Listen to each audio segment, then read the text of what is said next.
ನಮಸ್ಕಾರ ವೀಕ್ಷಕರೇ, knowledge house YouTube channel ತಮಗೆ ಸ್ವಾಗತ. ನೀವು ದೂರ ಪ್ರಯಾಣ ಮಾಡಬೇಕಾದ ಆಲ್ಮೋಸ್ಟ್ ಅಲ್ಲೂ ಪ್ರಯಾಣ ಮಾಡೋದು ಟ್ರೈನಲ್ಲೇ. ಯಾಕಂದರೆ ಟ್ರೈನ್ ಪ್ರಯಾಣ ಅತ್ಯಂತ ಕಂಫರ್ಟೇಬಲ್ ಆಗಿರುತ್ತೆ. ಈ ಟ್ರೈನ್ಗೆ ಹೋಗಬೇಕಂದ್ರೆ ಆನ್ಲೈನ್ ಬುಕ್ ಮಾಡೋದು ಹೇಗೆ ಅಂತ ಈ ವಿಡಿಯೋದಲ್ಲಿ ನೋಡೋಣ ಬನ್ನಿ. ಈ ಆನ್ಲೈನ್ ಬುಕ್ಕಿಂಗು ನಿಮ್ಮ ಸ್ನೇಹಿತರು ನಿಮ್ಮ ಹತ್ತಿರದ ಸೇವಾ ಕೇಂದ್ರದಲ್ಲಿ ಆನ್ಲೈನ್ ಸೆಂಟ್ರಲ್ಲಿ ಮಾಡ್ಬೋದು. ಅವ್ರು ಯಾವ ರೀತಿ ಮಾಡ್ತಾರೆ ಅಂತ ನೀವು ವಿಡಿಯೋದಲ್ಲಿ ನೋಡ್ಬೋದು. ನೀವು ಸ್ವತಃ ಟ್ರೈನ್ ಬುಕ್ ಮಾಡ್ಕೋಬೋದು. ಯಾವ ರೀತಿ ಅಲ್ಲಿ ಬುಕ್ ಮಾಡ್ತಾರೆ, ಯಾವ ರೀತಿ ಪ್ರೊಸೆಸ್ ಇರುತ್ತೆ, ಒಂದಷ್ಟು ಮಾಹಿತಿನ ಈ ವಿಡಿಯೋದಲ್ಲಿ ನಾನು ನಿಮಗೆ ತಿಳಿಸ್ಕೊಡ್ತೀನಿ.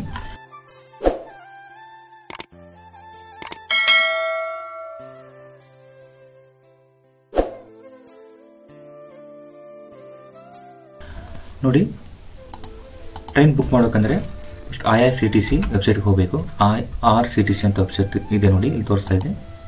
ಈ ವೆಬ್ಸೈಟ್ ಬಂದು ಇಲ್ಲಿ ಕೂಡ ನೀವು ಬುಕ್ ಮಾಡ್ಬೋದು. ನೋಡಿ, ಇಲ್ಲಿ ತೋರಿಸುತ್ತೆ. ಇಲ್ಲಿ ಬುಕ್ ಮಾಡಬೇಕಾದ್ರೆ ಮೊದಲೇ ನೀವು ರಿಜಿಸ್ಟ್ರೇಷನ್ ಮಾಡ್ಕೊಂಡಿರಬೇಕು. ಅಂದರೆ ಮಾತ್ರ ಇಲ್ಲಿ ಟಿಕೆಟ್ ಬುಕ್ ಮಾಡ್ಕೋಕೆ ಬರುತ್ತೆ. ರಿಜಿಸ್ಟ್ರೇಷನ್ ಮಾಡ್ಕೊಳ್ಳೋದು ಹೇಗಂತ ನಾನು ಮತ್ತೊಂದು ವಿಡಿಯೋದಲ್ಲಿ ತಿಳಿಸ್ಕೊಡ್ತೀನಿ. ಅವ್ರು ಯಾರಾದರೂ ತಿಳ್ಕೊ ಆಸಕ್ತಿ ಇದೆ ಕಮೆಂಟ್ ಮಾಡಿ ತಿಳಿಸಿ. ಈ ರೀತಿ ಬಂದು ಇಲ್ಲಿ ಪ್ರಾಮು ಯಾವ ಡೇಟ್ ಹೋಗ್ತಾ ಇದ್ದಾರೆ 2 ಅಂತ ಹಾಕಿ ನೀವು ಟಿಕೆಟ್ನ ಬುಕ್ ಮಾಡ್ಬೋದು. ಇನ್ನೊಂದು ರೀತಿ ಇದೆ, ಸಾಮಾನ್ಯವಾಗಿ ಸೇವಾ ಕೇಂದ್ರದಲ್ಲಿ ಅವರು ಏಜೆನ್ಸಿ ಇರುತ್ತೆ, ಅವರು ಟಿಕೆಟ್ ಬುಕ್ ಮಾಡ್ತಿರ್ತಾರೆ. ಅಲ್ಲಿ ಯಾವ ರೀತಿ ಟಿಕೆಟ್ ಬುಕ್ ಮಾಡ್ತಾರೆ, ಯಾಕಂದರೆ ಏಜೆನ್ಸಿದು ಲಾಗಿನ್ ಬೇರೆ ಇರುತ್ತೆ. ಅಲ್ಲಿಗೆ ನಮ್ಮದು CSC ಇದೆ, ಅಲ್ಲಿ ಕೂಡ ಟಿಕೆಟ್ ಬುಕ್ ಮಾಡ್ಬೋದು. ನಾನು CSC ಲಾಗಿನ್ ಓಪನ್ ಮಾಡ್ತಾ ಇದ್ದೀನಿ.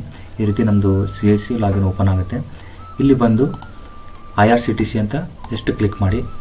IRCTC ಯಾಕಂದರೆ IRCTC ವೆಬ್ಸೈಟಲ್ಲಿ ಮಾಡಿದರೆ ನಮ್ಮ ಲಾಗಿನ್ ಇರೋದ್ರಿಂದ ಬೇಗ ಆಗುತ್ತೆ ಮತ್ತು ಕಮಿಷನ್ ಇರುತ್ತೆ ಇದಕ್ಕೆ. ಇಲ್ಲಿದೆ ನೋಡಿ, IRCTC ರೈಲ್ವೆ ಟಿಕೆಟ್ ಬುಕ್ಕಿಂಗ್ ಅಂತ. ಜಸ್ಟ್ ಇದ್ರ ಮೇಲೆ ಕ್ಲಿಕ್ ಮಾಡಿ ಈ ರೀತಿ ಓಪನ್ ಆಗುತ್ತೆ. ಆವಾಗ ಇಲ್ಲಿ ಲಾಗಿನ್ ಅಂತಿದೆ ನೋಡಿ, ಜೂಮ್ ಮಾಡಿ ತೋರಿಸ್ತೀನಿ. ಲಾಗಿನ್ ಅಂತಿದೆ ನೋಡಿ, ಇದ್ರ ಮೇಲೆ ಜಸ್ಟ್ ಈ ರೀತಿ ಕ್ಲಿಕ್ ಮಾಡಿದಾಗ ಈ ರೀತಿ ಓಪನ್ ಆಗುತ್ತೆ. ಇಲ್ಲಿ ಇದನ್ನು ಓಕೆ ಅಂತ ಕೊಡಿ.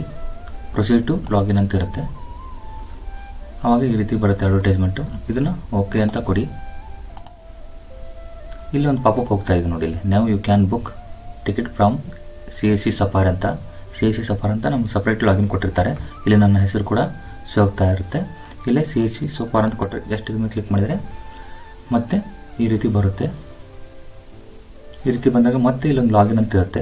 ಇಲ್ಲಿ ಲಾಗಿನ್ ಮೇಲೆ ಕ್ಲಿಕ್ ಮಾಡಿದರೆ ಅಧಿಕೃತ ವೆಬ್ಸೈಟು ಓಪನ್ ಆಗುತ್ತೆ. ಇಲ್ಲಿ ನಾವು ಎಷ್ಟು ಜನ ಅದರ ಟಿಕೆಟ್ ಬುಕ್ ಮಾಡೋದು ಅನ್ಲಿಮಿಟೆಡ್ ಇರುತ್ತೆ. ಮೊದಲೆಲ್ಲ ಒಬ್ಬ ಆಧಾರ್ ಕಾರ್ಡ್ಗೆ ಒಂದು 20 ಟಿಕೆಟ್ ಕೊಟ್ಟಿದ್ರು. ಈಗ ಅಲ್ಲಿ ಕೂಡ ಅನ್ಲಿಮಿಟೆಡ್ ಆಗಿ ಕೊಟ್ಟಿದ್ದಾರೆ. ನೀವು ಎಷ್ಟು ಬೇಕಾದರೂ ಟಿಕೆಟು ಹೊರಗಡೆ ಬುಕ್ ಮಾಡ್ಬೋದು. ಇಲ್ಲಿ ಕೂಡ ಬುಕ್ ಮಾಡ್ಬೋದು. ಎಷ್ಟು ಬೇಕಷ್ಟು ಟಿಕೆಟ್ ಬುಕ್ ಮಾಡುವಂಥ ಅವಕಾಶ ಕೊಟ್ಟಿದ್ದಾರೆ. ಇಲ್ಲಿ ನಾವು CSC ಲಾಗಿನ್ ಕೂಡ ಬಹಳಷ್ಟು ಟಿಕೆಟನ್ನು ಬುಕ್ ಮಾಡ್ಬೋದು. ಇಲ್ಲಿ ಟಿಕೆಟ್ ಬುಕ್ ಮಾಡಿದರೆ ಒಂದಷ್ಟು ಕಮಿಷನ್ ಸಿಗುತ್ತೆ ನಮಗೆ. ಈ ರೀತಿ ಬಂದಾಗ ಇಲ್ಲಿ ಅವರ್ ಸರ್ವಿಸ್ ಅಂತ ಇರುತ್ತೆ, ಏನಂತ ಬರುತ್ತೆ. ಇಲ್ಲಿ ರಿಜಿಸ್ಟ್ರೇಷನ್ ಇದೆ, ಬುಕ್ಕಿಂಗ್ ಅಂತ ಇದೆ ನೋಡಿ. ಇಲ್ಲಿ ಇದ್ರ ಮೇಲೆ ಜಸ್ಟ್ ಕ್ಲಿಕ್ ಮಾಡಿ ಈ ರೀತಿ ಬರುತ್ತೆ ನೋಡಿ. ಇಲ್ಲಿ ಬಂತು. ಇಲ್ಲಿ ಎಲ್ಲಿಂದ ಇಲ್ಲಿಗೆ ಹೋಗ್ತಾ ಇದ್ದಾರೆ, HUBLI ಹುಬ್ಬಳ್ಳಿ ಟು ಬೆಂಗಳೂರು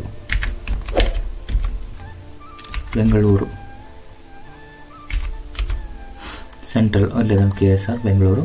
ಯಾವ ತಾರೀಕು ಬೇಕು ಅಂತ ಕೇಳುತ್ತೆ. ಒಂದು ತಾರೀಕನ್ನ ತಗೊಳ್ಳಿ. ನಾನು 27 ತೊಗೋತೀನಿ.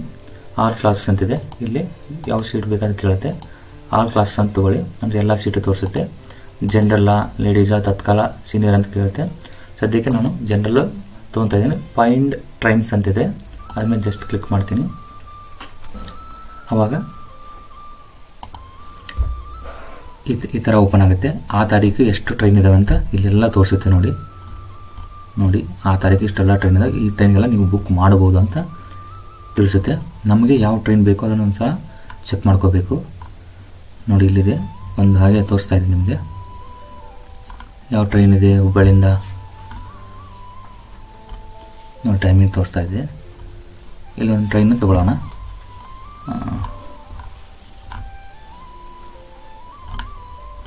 ನೋಡಿದ್ರಲ್ಲ, ಈ ಟ್ರೈನ್ ಇಲ್ಲಿದೆ ನೋಡಿ. ಇಲ್ಲೇ ರೂಟ್ ಇರುತ್ತೆ. ನೀವು ರೂಟ್ ಒಂದು ಸಲ ಚೆಕ್ ಮಾಡ್ಕೋಬೋದು, ಎಷ್ಟಕ್ಕೆ ನಿಮ್ಮ ಟ್ರೈನಲ್ಲಿ ಹೋಗುತ್ತೆ ಅಂತಲೇ ತೋರಿಸುತ್ತೆ. ಇಲ್ಲಿ ನೀವು ಇದನ್ನು ನೋಡಿಕೊಂಡು ಇಲ್ಲಿ ಕ್ಯಾನ್ಸಲ್ ಕೊಟ್ಟು ಮತ್ತು ಆ ಟ್ರೈನು ಸ್ಲೀಪರ್ ಬೇಕಾ, ಫಸ್ಟ್ ಕ್ಲಾಸ್ ಬೇಕಾ ಅದು ತೊಗೋಬೇಕು. ಇಲ್ಲಿ ಸ್ಲೀಪರ್ ಅಂತ ಇರುತ್ತೆ, ತೊಗೋಬೇಕು. ಇಲ್ಲಿ ನೋಡಿ ಸೀಟ್ ಅವೈಲೇಬಲ್ ಇದಾವ ಇಲ್ಲ ಅಂತ ತೋರಿಸುತ್ತೆ. ವೇಟಿಂಗ್ ಲಿಸ್ಟ್ ಇದೆ ಎಲ್ಲವೂ. ಅಂದರೆ ಈ ಟಿಕೆಟು ವೇಟಿಂಗ್ ಲಿಸ್ಟ್ ಅಂತ ಮಾತ್ರ ತೊಗೊಳ್ಬೋದು, ಅವೈಲೇಬಲ್ ಇಲ್ಲ. ಹಂಗಿತ್ತಂದರೆ ಮತ್ತೊಂದು ಟಿಕೆಟು ಟ್ರೈನ ನೋಡಬೇಕು. ಇಲ್ಲೇ ಈ ಟ್ರೈನ್ ತೊಗೊಳ್ಳೋಣ. ಇಲ್ಲಿದೆ ನೋಡಿ, ಅವೈಲೇಬಲ್ ಸೀಟ್ ಇದ್ದಾವೆ. ಈ ರೀತಿ ಬರುತ್ತೆ. ಟಿಕೆಟು ಟೈಮ್, ಅಮೌಂಟ್ ಎಷ್ಟಿದೆ ಎಲ್ಲ ತೋರಿಸುತ್ತೆ ಇಲ್ಲಿ. ಆವಾಗ ಇಲ್ಲಿ ಯಾವುದಾದ್ರೂ ಒಂದು ಸೀಟನ್ನು ಈ ತಾರೀಕಿಗೆ ಇಲ್ಲಿ ಮತ್ತೆ ತಾರೀಕು ತೋರಿಸುತ್ತೆ ನೋಡಿ. ಆ ತಾರೀಕು ತೊಗೊಂಡಿದ್ರು ಕೂಡ ಮತ್ತೊಂದು ತಾರೀಕು ತೋರಿಸುತ್ತೆ. ಇಲ್ಲಿ ಬುಕ್ ಅಂತ ಕೊಡಿ. ವಿ ವಾಂಟ್ ಟು ಕಂಟಿನ್ಯೂ ಅಂತಿದೆ. ಈ ತಾರೀಕು ಬೇಕಾ, ನೀವು ಕಂಟಿನ್ಯೂ ಮಾಡಿದ್ರೆ ಅಂತ ಎಸ್ ಅಂತ ಕೊಡಿ. ಪ್ಲೀಸ್ ವೆಯ್ಟ್ ಅಂತ ಬರುತ್ತೆ. ನಿಮ್ಮ ಸರ್ವರ್ ಬಿಸಿ ಇದ್ದಾಗ ಈ ಥರ ಬರುತ್ತೆ. ಈ ರೀತಿ ಓಪನ್ ಆದಾಗ ನಮ್ಮದು ಇಲ್ಲಿ ಫೋನ್ ನಂಬರ್ ಹಾಕಬೇಕು. ನಿಮ್ಮದು ಕಸ್ಟಮರ್ದು ಅಂದರೆ ನಿಮ್ಮದನ್ನೇ ಕಸ್ಟಮರು ಈ ರೀತಿ ಹಾಕಿ ಜಸ್ಟ್ ಸೇಲರ್ ಮೋಡಿಫೈ ಅಂತ ಕೊಡುತ್ತೆ. ಇಲ್ಲಿ ಎಸ್ ಅಂತ ಮಾರ್ಕ್ ಬರುತ್ತೆ. ಇಲ್ಲಿ ಎಷ್ಟು ಟಿಕೆಟ್ ಬೇಕು ಅಂತ ಕೇಳುತ್ತೆ. ನಿಮಗೆ ಒಟ್ಟು 6 ಟಿಕೆಟ್ ಬುಕ್ ಮಾಡ್ಬೋದು. ನಂತರ 6 ಆದಮೇಲೆ ಮತ್ತೆ ಮಾಡ್ಬೋದು. ಈಗ ನಾವಂತೂ ತೊಗೊತಾ ಇದ್ದೀನಿ. ಜಸ್ಟ್ ನಮ್ಮ ನೇಮ್ ಬರಿತೀನಿ. ಈ ರೀತಿ ಬರೆದು ಏಜ್ ಎಷ್ಟು ಅಂತ ಕೇಳುತ್ತೆ. ಏಜ್ ಹಾಕಬೇಕು. ಟೈಪ್ ಮಾಡಿ. ಇಲ್ಲಿ ಜೆಂಡರ್ ಕೇಳುತ್ತೆ. ಇಲ್ಲಿ ಕಂಟ್ರಿ ಅಂತ ತೊಗೊಳುತ್ತೆ. ಪ್ರಿಫರೆನ್ಸ್ ಯಾವ ಸೀಟ್ ಬೇಕು ಇಲ್ಲಿ ನೋಡಿ. ಲೋಯರ್ ಬರ್ತು, ಮಿಡ್ಲ್ ಬರ್ತು, ಅಪ್ಪರ್ ಬರ್ತು ಇಲ್ಲೆಲ್ಲ ಇದೆ. ನನಗೆ ಲೋಯರ್ ಬರ್ತ್ ಬೇಕಂತ ಹಾಕ್ತೀನಿ. ಕೊಡ್ತಾರೆ ಇಲ್ಲಿ ನೋಡಿ. ಆ ಮಾತು ಬೇರೆ ಜಸ್ಟ್ ಕೊಡಬೇಕು. ಇಲ್ಲಿ ನೋಡಿ ಅಮೌಂಟ್ ತೋರಿಸುತ್ತೆ. 935 ರೂಪಾಯಿ ಟಿಕೆಟ್ ಇದೆ. ಮತ್ತು IRCTC ಕನ್ವೆನ್ಷನ್ ಫೀ 35 ರೂಪಾಯಿ ಎಕ್ಸ್ಟ್ರಾ ಕೊಡಬೇಕು ನೀವು. ಅಂದರೆ 970 ರುಪೀಸ್ ಇಷ್ಟು ಎಕ್ಸ್ಟ್ರಾ ಆಗುತ್ತೆ. ಟಿಕೆಟ್ ಯಾವಾಗಲೂ ಹೊರಗಡೆ ಬುಕ್ ಮಾಡಿದಾಗ ಇಷ್ಟು ಎಕ್ಸ್ಟ್ರಾ ಬಂದೇ ಬರುತ್ತೆ. ನೀವು ನೇರವಾಗಿ ಅಲ್ಲೇ ಟಿಕೆಟ್ ಬುಕ್ ಮಾಡಿದರೆ 935 ರೂಪಾಯಿನೇ ತೊಗೋತಾರೆ. ಬಟ್ ಹೊರಗಡೆ ಮಾಡಿದಾಗ ಇಷ್ಟು ಸರ್ವಿಸ್ ಚಾರ್ಜು ನಿಮಗೆ ಎಕ್ಸ್ಟ್ರಾ ಆಗುತ್ತೆ. ಯಾಕಂದರೆ ನಿಮಗೆ ಸಮಯ ಉಳಿತಲ್ಲ ಹೋದಾಗ, ಅದಕ್ಕೋಸ್ಕರ ಇಷ್ಟು ಎಕ್ಸ್ಟ್ರಾ ಚಾರ್ಜ್ ಮಾಡ್ತಾರೆ. ಇಲ್ಲಿ ನೋಡಿ ಏನೇನು ಕೇಳ್ತಾ ಇದೆ.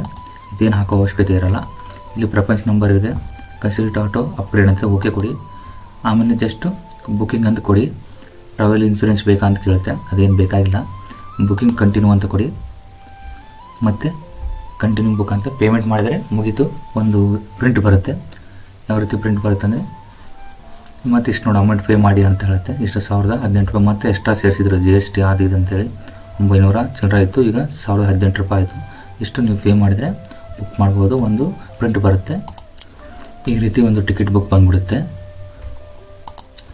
ಈ ರೀತಿ ಟಿಕೆಟ್ ಬಂದಾಗ ಇದನ್ನು ಒಂದು ಪ್ರಿಂಟ್ ತೊಗೊಳ್ಳಿ. CSC ಅಂತ ಬಂದ್ಬಿಡುತ್ತೆ. CSC ಇಂದ ಹಾಕಿರೋದ್ರಿಂದ ಇಲ್ಲಿ CSC ಅಂತಲೇ ಬರುತ್ತೆ. ಈ ರೀತಿ 2 ಪುಟ ಇರುತ್ತೆ. ಒಂದನೇ ಪೇಜ್ ತೊಗೊಂಡ್ರೆ ಸಾಕು. ಇದು ಎಲ್ಲಿ ಬುಕ್ ಮಾಡಿರ್ತಾರೆ ಅವ್ರ ಹತ್ರ ಕೂಡ ಒಂದು ಮೇಲಿಗೆ ಕೂಡ ಬರುತ್ತೆ. ಇದನ್ನು ಟಿಕೆಟ್ ತೊಗೊಂಡು ಹೋಗ್ಬೋದು. ಇದಿಷ್ಟು ಸ್ನೇಹಿತರೆ ಯಾವ ರೀತಿ ಟಿಕೆಟ್ ಬುಕ್ ಮಾಡೋದು ಅಂತ ಈ ವಿಡಿಯೋದಲ್ಲಿ ಒಂದಷ್ಟು ಮಾಹಿತಿನ ಕೊಟ್ಟಿದ್ದೀನಿ. ಈ ವಿಡಿಯೋ ನಿಮಗೆ ಇಷ್ಟ ಆದರೆ ಒಂದು ಲೈಕ್ ಮಾಡಿ ಮತ್ತು ತಪ್ಪದೆ ಸಬ್ಸ್ಕ್ರೈಬ್ ಮಾಡ್ಕೊಳ್ಳಿ. ಇಂಥದ್ದು ಮತ್ತೊಂದು ವಿಡಿಯೋದಲ್ಲಿ ಮತ್ತೆ ಭೇಟಿ ಆಗ್ತೀನಿ.